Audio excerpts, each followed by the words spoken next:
And also this kind of practice, because we start to see the rising and passing away of all phenomena, it really helps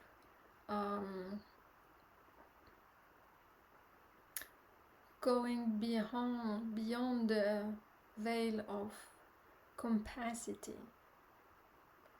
What do I mean by that? I'm writing an article about that, so I will post it soon. Beyond capacity. What does that mean? That means that, for example, in the framework of the Buddha's teaching, there is this 5 aggregates system. That these 5 aggregates are the body or the form, the perceptions, the sankharas, the formations, sense consciousness,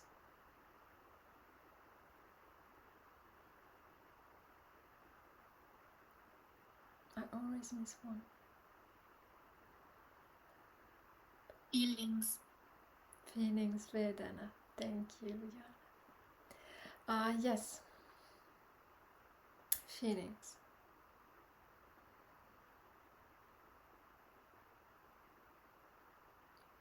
And this is a kind of system or model that describes your experience. This is what, let's say, you are made of.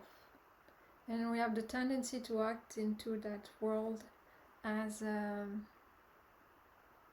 full, entire, whole entity. But this is just a belief. If we look through insight practice, for example, then we will recognize that it's not the case. It's not the case.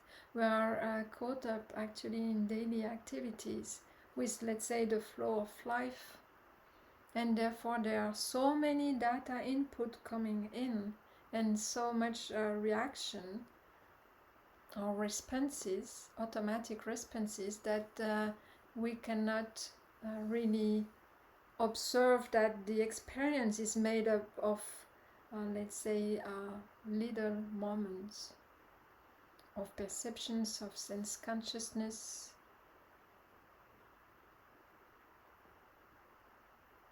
and therefore we believe in the compactness of a person. And insight practice deconstructs that, which is very actually scary, and lots of fear can come up in insight practice because of that. We realize that, alright, everything is kind of lump of foam, the analogy that is usually used, and that experience is made of kind of bubbles that popped, and then that's it. But because we are used to the visual field, for example, and the visual field creates actually a feeling or an impression of continuity in space, and therefore this is something that it prevents us to question the fact that our experience is mostly made of mind moments. But the more you, let's say, sharpen the mind, the more you look through insight practice, the more you will notice that even this seeing consciousness is not constant, is impermanent as well. It comes and goes. There is a sight, and with that associated a sense consciousness, and then it decreases, and then another kind of sense consciousness. It can be a sound, and then a smell, and then a taste, and then it's like pearls that you put one next to the other to actually make up a necklace. Yes.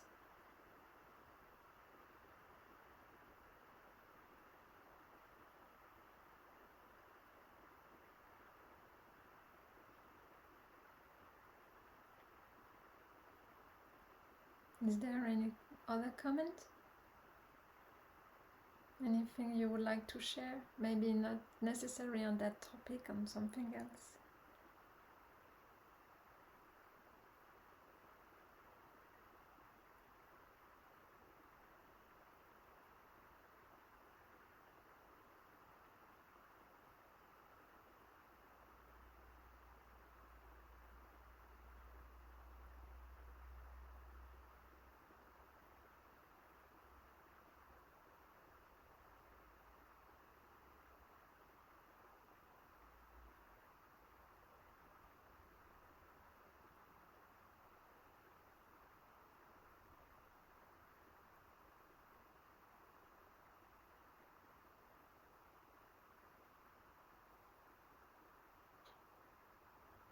I've recently come across lots of, let's say, spiritual expressions, such as finding your inner being, for example, and it's very misleading actually, because yes, as I said, there is this veil of compactness, and you can, through vipassana, you deconstruct, you decipher the mechanism, and therefore you realize that there is only corelessness, no core at all. So there is no such thing as the inner being. It looks quite nice, like finding another self that is much better than the one that is there, but it's really, I think, a misunderstanding. Or even I've heard another misleading expression that was something like trying to find your inner self. And once again, if you go to beyond the veil of compactness, then you realize that there is not a person to be found, actually. And when you realize the deathless, so what doesn't comes and goes, but the knowing of all of that, then it cannot be found because it's unbounded, and it cannot be taken as an object as well, so you cannot find it. This is just a realization through insight practice, and this is what I would say why it cannot be very popular, because it cannot be understood by the mind without this kind of insight practice, because you cannot touch it, you cannot find it.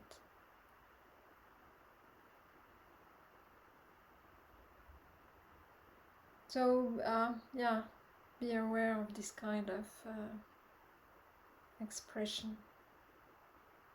But you will realize that you will make your own, you will realize that by yourself, by doing the practice.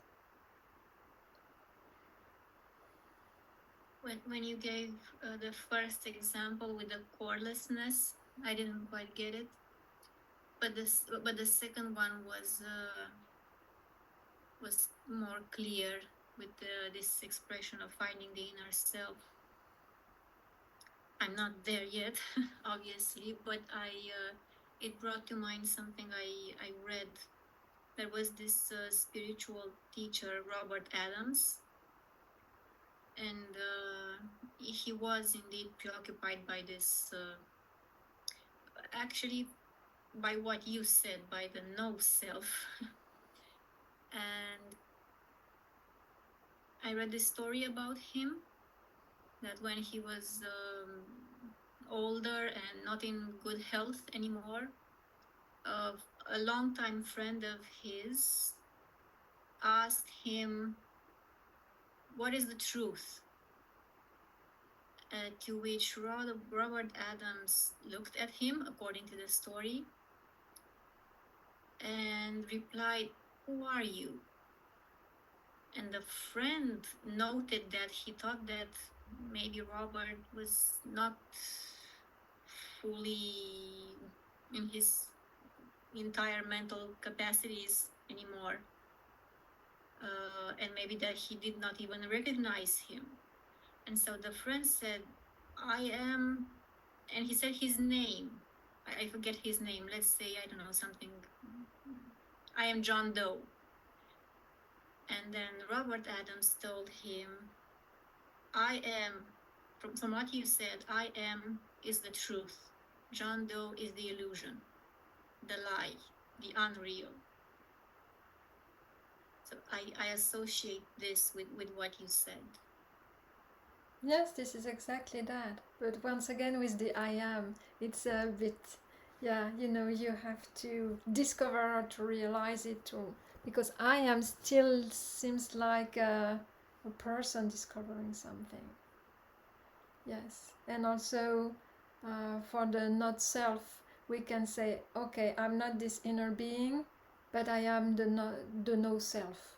So it's not again that. It's really, yes, realizing the corelessness and the no one is to be found anywhere in this body mind, because it's difficult to just watch the screen and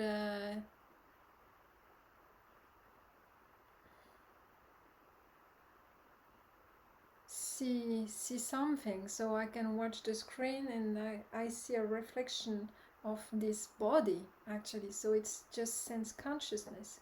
But then the interpretation that it's me as an identity, then this is something else. And both, either seeing or the interpretation are actually both not personal. So this is maybe something that is difficult to realize or to recognize. But yes, it's exactly that.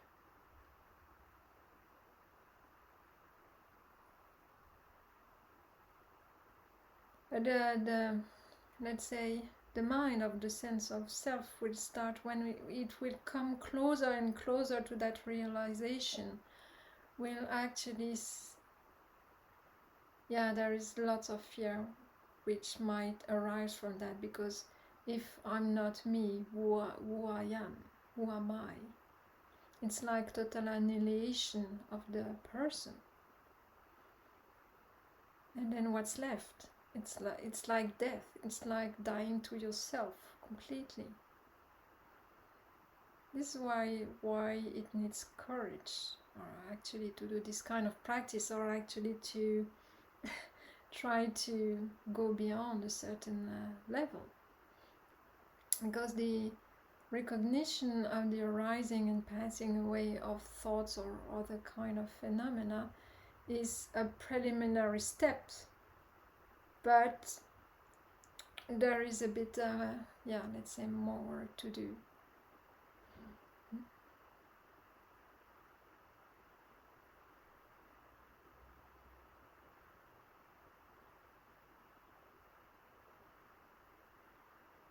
That doesn't mean that you will not because this is the fear of the void, the fear to be completely to become nothing at all, which actually all the practice would lead to that. You would start to love more and more the nothingness of it all. But it takes practice. That doesn't mean that you will stop living. But there might be some adjustment of thinking, of understanding through the path and the practice.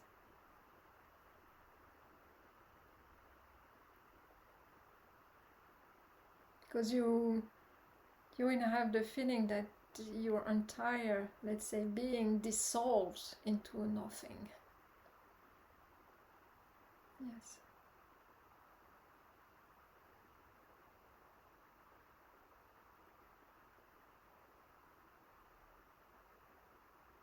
And what will bring you beyond is that you realize how, because of this dissolution, how suffering also decreases, and that therefore it's the way to go, and how, where to persevere. Or you would just give up entirely the practice and say, okay, it's not for me, not for me right now, just go away and keeping up with the life as it was before.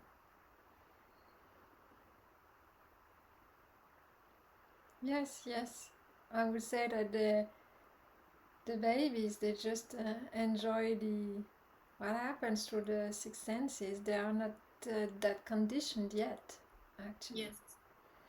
This development of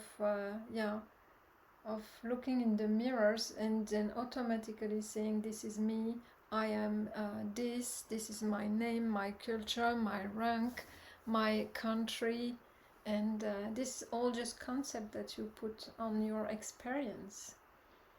And those concepts are just actually words that are given to you to accept. So that means that actually at a certain period of time you can redefine totally yourself with different kind of concepts, you know. Yeah. This is interesting, so you can reshape completely your your own personality by changing those concepts around yourself. Yes, or because we have the tendency to prefer what categorizes us. So I'm this kind of person, I'm shy, I've always been clumsy, or things like this. But if you try to go a bit further into the understanding, you say, okay, being shy, am I always shy in all situations? And what does it mean, being shy? Maybe someone else with another kind of upbringing will not consider that as shyness at all, but just as, you know, restraint, or will characterize it with different words. So it's all matter of point of views, or where you place the cursor. For example, I've always been clumsy, but it depends on which criteria, on which parameter you define yourself as that. So it really depends also on how your parents, for example, have treated you, or what they have said about yourself when you were a kid, and then you started to just consider those concepts around yourself as truth. But then once again, with the insight practice, when you go inside, you start to realize, well, where is shyness? Where is clumsiness? Then you cannot find it, and you say, what? Or when you are in that situation, when you find yourself shy, you also go back into yourself at that moment and realize what is there, feelings, thoughts. So you start to see the Dhamma rising and passing away, let's say, and you say, okay, so all this movement cannot be characterized as shyness, being shy. And this is impersonal, so there is no one who is shy. Yes. You realize that the way you consider yourself are just ideas, or mental patterns that you are used to bring up to mind again and again.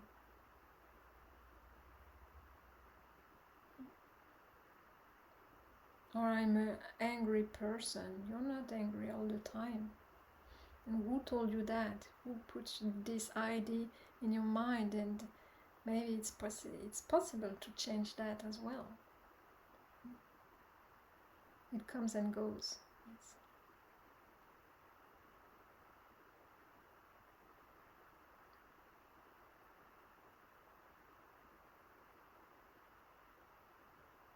So it's also important, I think, to when you ask yourself those kind of questions,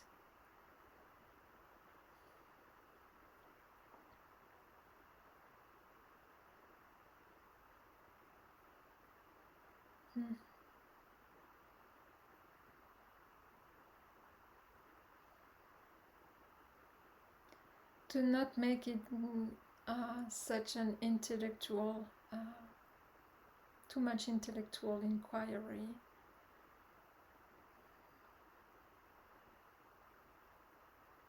Just let the question sink when you're sitting meditation and see what comes out of that.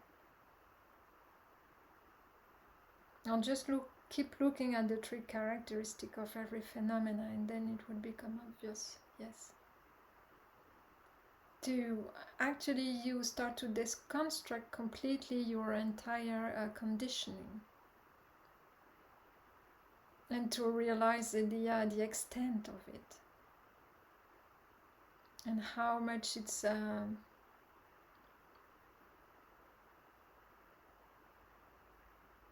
it puts pressure on the being.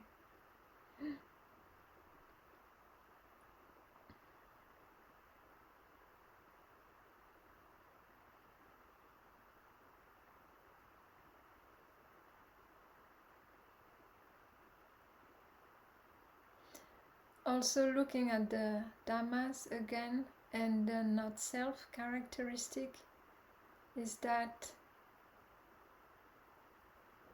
you can go to this kind of path of thought that because it's impermanent, it cannot be the self.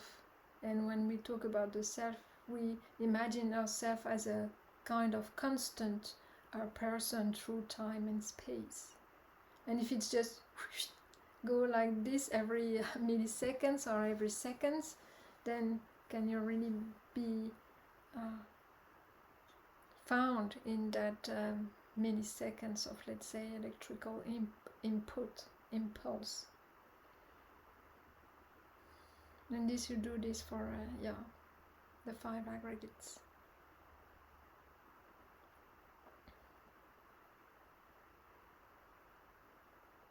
And then it will help also to realize what is all behind all of that, the kind of backdrop that in which we can say that everything, it arises and ceases from what? And you will start to realize the deathless consciousness, what never dies, what never arises and ceases. And this is what is everywhere.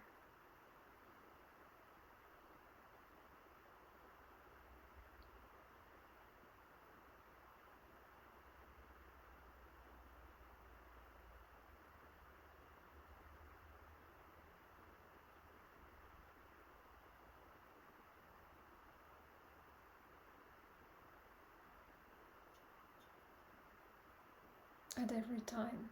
There is no time in our consciousness, no location either.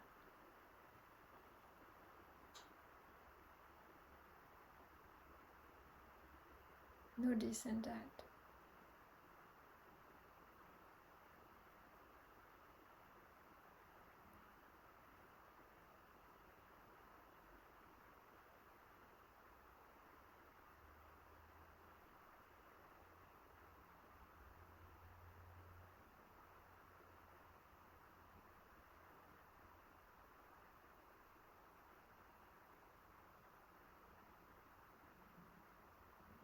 And because you will do this kind of practice, then there will be some kind of, because you start to understand actually that you cannot hold on what's temporary, and then that the, let's say, repetitive recognition of what doesn't die is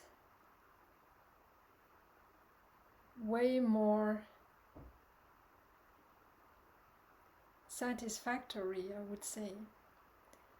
That there will be, well, you will have some kind of, you will experience some kind of dispassion, detachment about the sensory world, actually.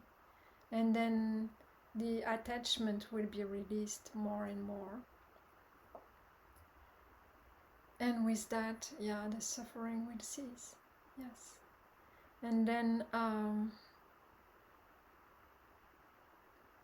you will see that all the mental formations, the activities of the mind will start to drop.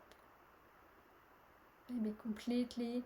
Then also there will be less projections into the future. There will be less recalling of the past. It's the end of the thirst of achieving things, of possessions, of wanting things, of achieving goals in a kind of frenetic manner. It's the cooling of everything. Yes.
Perfect time to close the talk there.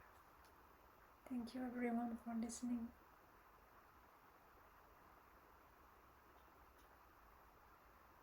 I will stay a few moments if anyone would like to say more or share.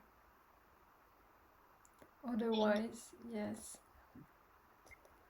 See you. Goodbye. Goodbye. And get well.